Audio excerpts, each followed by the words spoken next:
Perkenalkan, nama saya Muhammad Ijazah Jakarta. Saya adalah dosen di program studi Teknik Pertambangan Departemen Teknik Kimia Universitas Kuala. Dan hari ini saya akan memberikan materi perkuliahan tentang distribusi panas, khususnya di metode numerik, di angka metode numerik.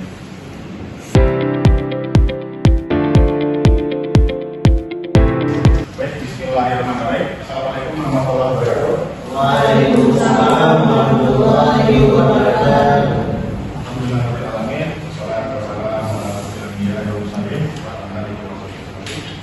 Terima kasih atas kehadirannya rekan-rekan mahasiswa semua. Saya Edian akan memberikan materi untuk mata kuliah metode numerik. Ya, sekarang kita baru saja memasuki minggu ke-9 ya. Jadi saya sudah melewati masa UTS dan sekarang saya akan melanjutkan materi yang sudah pernah dibahas oleh Pak Nurkal. Jika ada yang perlu kita review kembali, itu bisa kita lakukan. Dan juga sesuai dengan EPS dan kontrak kuliah yang telah kita berikan di awal, itu juga akan menjadi pedoman bagi saya dan juga mahasiswa sekalian untuk mengikuti perkuliahan selama kurang lebih sekitar 8 atau 7 pertemuan lagi, ya. Nah, sama seperti sebelumnya, ini sebagai review saja, bahwa metode numerik ini merupakan mata kuliah inti yang selalu kita temui tidak hanya di prodi teknik pertambangan saja, tetapi juga di sebagian besar prodi yang ada di fakultas teknik, ya.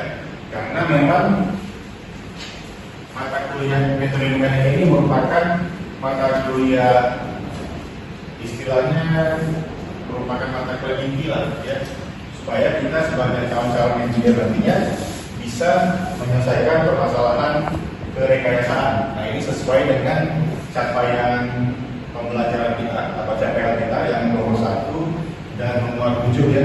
Jadi bagaimana yang nomor 1 itu menyelesaikan persoalan di bidang rekayasa, dan yang ke-7 itu adalah tentang bagaimana kita melakukan analisis. Nah, jadi kita akan lebih fokus di analisis di pertemuan ke-9 sampai ke-16 ini. Oke, nah ini kan masih menunjukkannya kan, maksudnya masih kembali lagi setelah ujian. Nah, coba kita buat ini dulu, semacam pretest lah, ya kan, sebagai penyemangat kalian. Nah, silakan diakses di URL yang sudah saya berikan di depan. Di mata kuliah ini ada beberapa assessment, ya, yang namanya adalah pretest. Nah, itu silakan kalian cek di HP kalian. Nanti dikerjakan selama kurang lebih sekitar 5 menit, ya.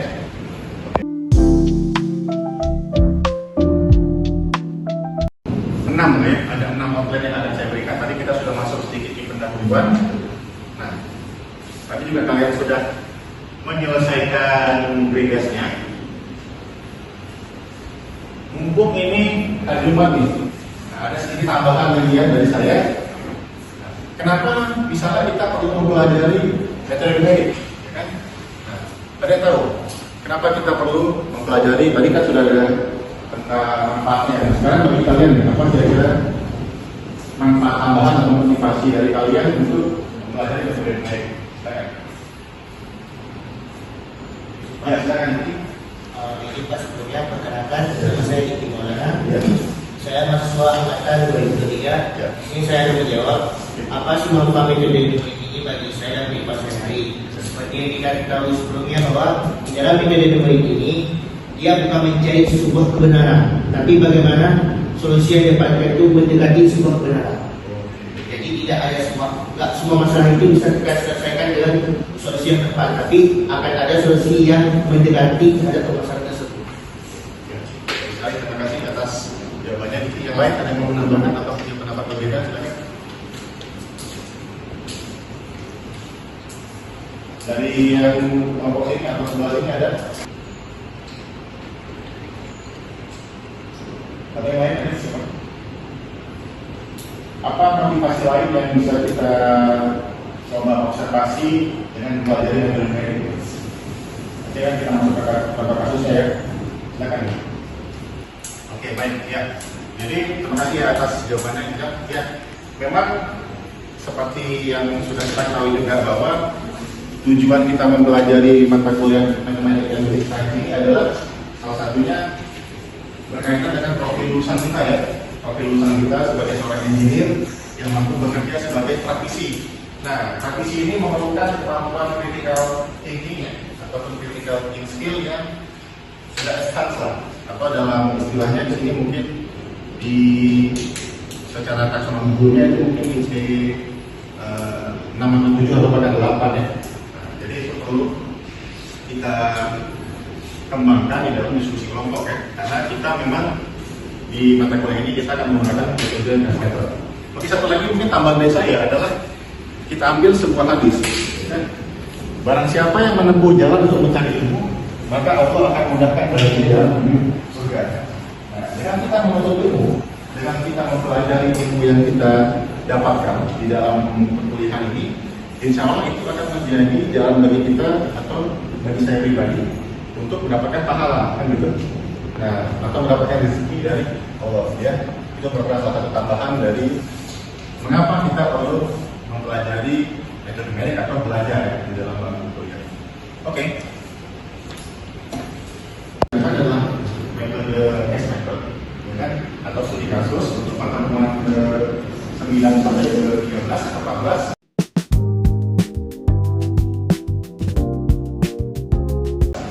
Kemudian sistem pembelajarannya adalah sistem pembelajaran belajar hybrid. Nanti kalian bisa akses materi hari ini dan seterusnya itu di e-learning atau LMS kita. Silakan diakses dengan NDM kalian dan password yang sudah ada. Kemudian penilaiannya ini juga sama, saya ulang kembali di kontrak kuliah ini sudah diterangkan juga. Kita akan banyak di partisipatif atau di studi kasus ini. Nah, jadi saya akan lihat keaktifan kalian dan juga interaksi selama diskusi. Yang penting adalah bukan hasil akhir tetapi proses untuk mendapatkan jawaban sumber. Nah, itu yang akan kita nilai, kita evaluasi bersama. Jadi bobotnya mungkin lebih berat di partisipatif untuk dikasih metode sekitar 50% lebih. Nanti sisanya ada di kuis dan tugas serta ada UAS yang mungkin sebagai inilah ya, sebagai review juga ya untuk materi-materi yang sudah dijelaskan. Oke, sampai sini apakah ada yang mau ditanyakan dulu? Silakan. Ada? Belum ada? Oke. Nah, sekarang kita akan masuk ke studi kasusnya. Di sini kalian lihat ada sebuah gambar mesin. Kira-kira mesinnya itu mesin apa? Mobil ya. Kemudian apa masalah dari mesin ini? Panas ya. Ya mungkin mesinnya terlalu panas sehingga mengeluarkan asap atau uap ya. Lalu dia tidak bisa bekerja lagi mobilnya kan. Nah, di sini sering kita dengar istilah namanya overheat, ya kan? Atau mobilnya sudah melampaui ambang batas panasnya, panas mesin sehingga dia berhenti bekerja. Nah, tentu ini menjadi masalah yang perlu kita selesaikan atau perlu kita cegah. Bagaimana kita memprediksi distribusi suhu sepanjang batang logam atau di dalam mesin itu jika sumber panasnya tidak merata? Nah, ini mungkin kalau di dunia sehari-hari ya, tapi kalau nanti kalian bikin bekerja di bidang pertambangan, sering sekali ini misalnya ada lift yang tidak bisa bekerja, gitu kan? Nah, mungkin kendalanya salah satunya adalah seperti ini. Nah, itu harus kita analisis seperti apa penyebabnya dan juga solusinya ya. Nah, kita akan menggunakan salah satu metode, yaitu metode beda tiga atau time difference satu dimensi. Oke. Nah, sebelumnya mungkin masih ingat ya pertemuan-pertemuannya apa yang kalian pahami tentang metode beda tiga ini? Coba kita lihat.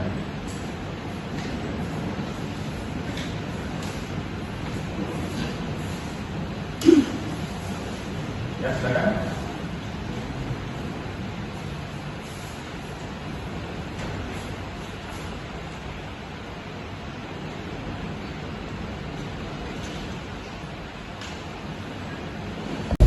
Baik. Nah, kalau kalian di sini ada sebuah visualisasi dari katakanlah tadi kita bicara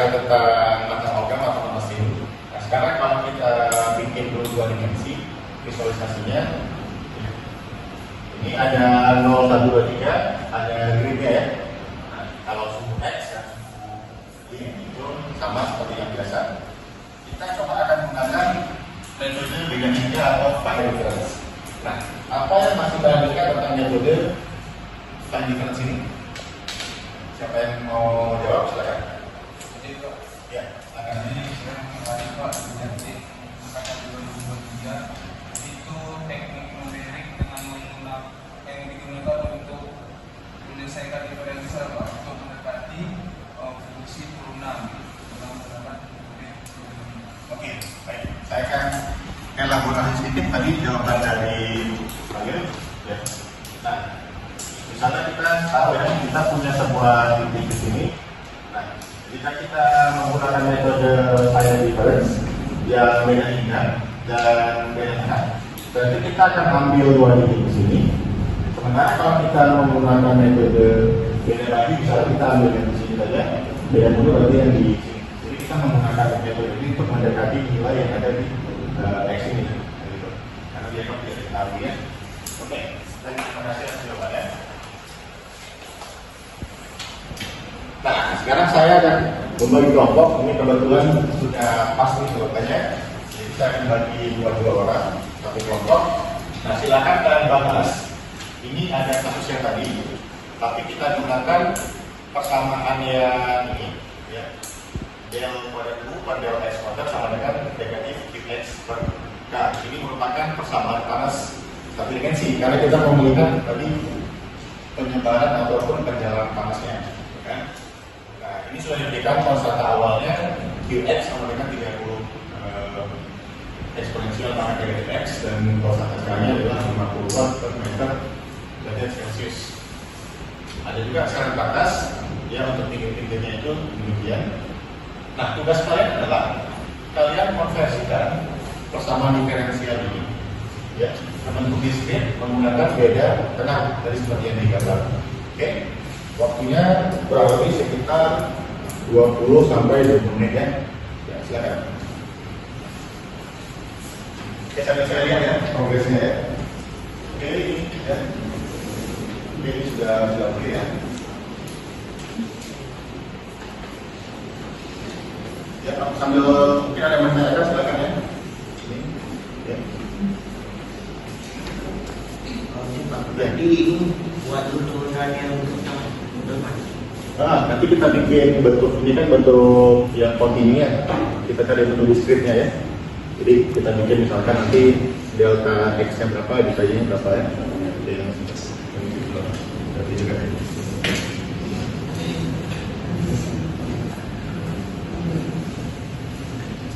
Oke ya, sudah 20 menit ya.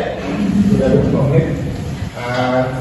Coba ada dari kalian dari kelompok berapa mungkin yang mau menunjukkan hasilnya biar saya lihat ke media masing-masing ya. Oh, coba dari sini ya. Oke, banyak. Ya. Oke, ya ini kelompok yang pertama juga sudah ada banyak. Dan lain juga. Oke, ya. Nah, jadi sudah paham ya dari contohnya di mana? Nah, apakah ada yang mau ditanyakan? Nah, sekarang kita akan bahas kenapa errornya itu muncul di dekat sumber panas. Nah, kira-kira misalnya, tentu kalau saya berikan contoh di kelas kan biasanya tentang dingin ya, dekat suhu AC. Yang menikmati ini itu adalah yang di dekat AC. Nah, gimana kalau menurut kalian, kenapa error atau galak muncul di dekat sumber panasnya itu? Kira-kira kenapa? Atau kalian masih ingat nggak contoh-contoh error atau penggalak yang pernah kita pelajari di pertemuan awal?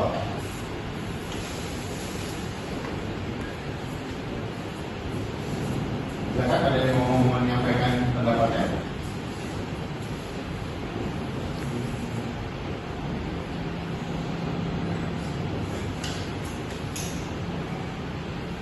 Ya. Kemungkinannya Pak, angka yang dihasilkan di hadapan kami dengan angka sebenarnya itu memiliki jarak yang sangat.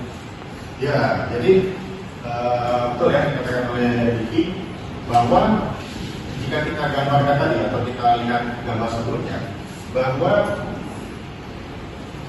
penyalaran panas itu kan pertama tadi kita pakai sumbernya itu yang 2 dimensi ya, tapi kondisi realnya itu kan 3 dimensi. Nah itu yang mungkin menyebabkan ada error yang tidak bisa kita hindari, dan biasanya itu di awal perhitungan atau di awal iterasi kan, yaitu di sumber panas atau reservoir panas ya. Oke. Nah ini adalah kita sampai di penghujung perkuliahan kita. Nah tadi kalian sudah mengerjakan pretest, sekarang saya sudah memberikan post testnya. Soalnya tidak kurang lebih sama dengan yang tadi ya. Kemudian silakan kalian kerjakan di LMS tadi atau linknya sudah saya berikan di depan. Waktunya mungkin sekitar 10 menit ya. Silakan.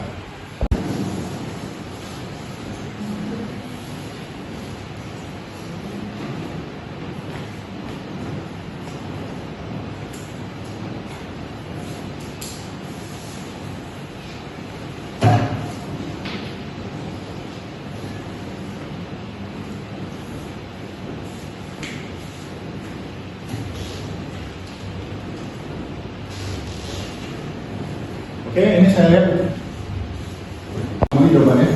Oke, nah sekarang kita akan buat rangkuman dari apa yang sudah kita pelajari selama kurang lebih 3 jam pelajaran ini ya. Di jam 9 tadi atau di pertemuan ke-9. Nah, ada yang mau memberikan pendapat tentang rangkuman dari materi kita hari ini? Silakan.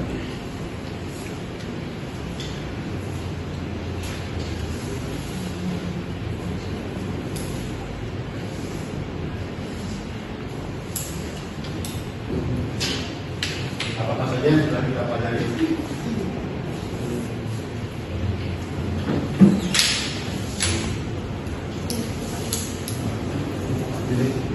Oke, silakan.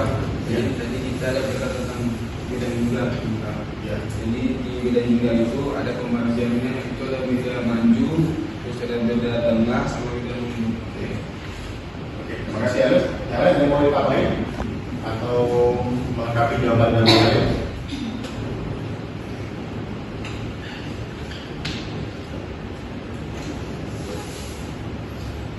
Ada? Silakan.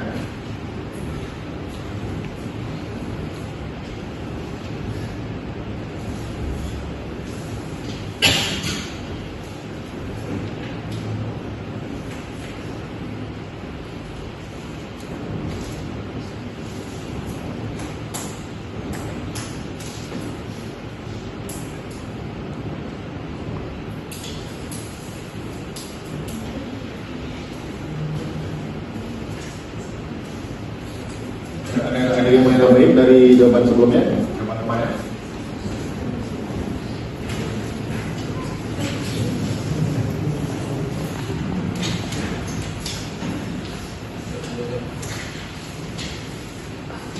Ya. Jadi kan tadi ada pertanyaan kenapa error muncul dekat sumber panas. Jadi error itu error muncul dekat sumber panas karena suhu yang sangat cepat. Nah, sedangkan metode BDDK itu yang berterbatasan untuk menangkap metode perubahan tajam pada metode yang tidak stabil. Betul. Ya, jadi memang agak susah ya dengan perubahan atau gradien suhu yang begitu cepat kita dapatkan kestabilan tadi untuk metode central difference ya. Apalagi tadi kita balik lagi di pertamaannya di turunan kedua ya. Turunan kedua itu mungkin perlu time step ataupun metode yang lain yang lebih akurat. Oke, terima kasih. Tadi sudah saya dengar rangkuman dari kalian sendiri ya. Nah, mungkin sebelumnya itu apakah ada yang bertanya terkait tugas mungkin atau materi kita yang belum jelas kan?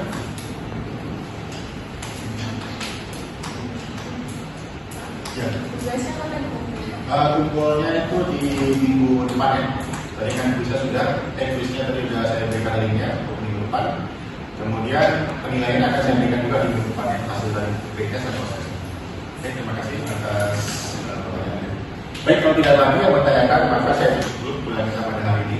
Terima kasih atas kerjasama kalian ya dalam diskusi kita, terutama di pertemuan ke-9 ini. Mudah-mudahan kita bisa ketemu lagi di minggu depan. Kalau sesuai dengan address, berarti kita masih dalam pertemuan luring ya. Nanti mungkin di pertemuan 11-12 itu kita akan mencoba melalui learning atau melalui Zoom juga ya, sesuai dengan address. Baik, itu saja dari saya mau video Kata yang ingin kita lihat tidak sengaja tentu. Dan tentu saya banyak kurang dari mengajar. Saya akhiri. Wabillahi taufiq wal hidayah. Assalamualaikum warahmatullahi wabarakatuh. Waalaikumsalam.